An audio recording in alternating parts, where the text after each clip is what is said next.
రాష్ట్రంలో ఎన్ని కష్టాలు ఎదురైన కాంగ్రెస్ ప్రభుత్వం ప్రజా సంక్షేమమే లక్ష్యంగా పనిచేస్తుందన్నారు మంత్రి పొంగులేటి శ్రీనివాసరెడ్డి. అర్బన్ ప్రాంతాల్లో అదనంగా మరో 8% ఇండ్లను కేంద్రం కేటాయించాలన్నారు. హైదరాబాద్లో మూసీ నదితో భయంకరమైన పరిస్థితులు ఏర్పడ్డాయన్నారు.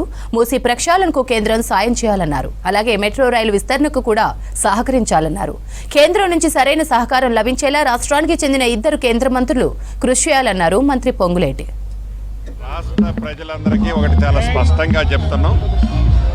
ప్రతి పేదవాడికి ఏదైతే జనవరి 26వ తారీఖున ఇచ్చే స్కీమ్ ఉందో 100కి 100% ప్రతి పేదవాడింటికి చేర్చే బాధ్యత మన ఇందిరమ్మ ప్రభుత్వంలో మాది. ఏదైతే గ్రామ సభలో కావాలని కొన్ని రాజకీయ పార్టీలు రాజకీయాన్నే చేయాలని చూస్తున్నాయో అది ముమ్మాటికి తప్పు. వారు 10 సంవత్సరాలు పరిపాలించినప్పుడు చేయలేంది ఇందిరమ్మ రాజ్యంలో వచ్చిన మొదటి సంవత్సరం చివరిలోనే ఈ కార్యక్రమాన్ని చేశాం.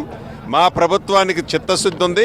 తప్పకుండా అర్హులైన ప్రతి పేదవాళ్ళకి ఏదైతే గ్రామ సభల్లో తెల్ల పేపర్ల మీద ఇచ్చిన అప్లికేషన్లతో సహా ఎలిజిబుల్ ఉన్న ప్రతి ఒక్కరిని ఈ గ్రామ సభలో డెఫినెట్గా చేస్తాం.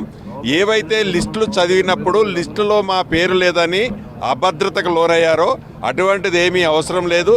ఆ లిస్ట్ ఏమీ ఫైనల్ కాదు. తప్పకుండా అర్హులైన వాళ్ళనే దీంట్లో చేర్చడం జరిగింది. చివరగా ఇది నిరంతరము జరిగే ప్రక్రియ. ఇదేదో ఒక్కసారి ఇచ్చి క్లోజ్ అయ్యే ప్రక్రియ కాదు. ప్రతి పేదవాడికి తెల్ల రేషన్ కార్డు కానీ, ఇందిరమ్మ ఇళ్ళు కానీ, రైతు భరోసా కానీ, అదే రకంగా ఇందిరమ్మ భరోసా కానీ తప్పకుండా ఇచ్చే బాధ్యత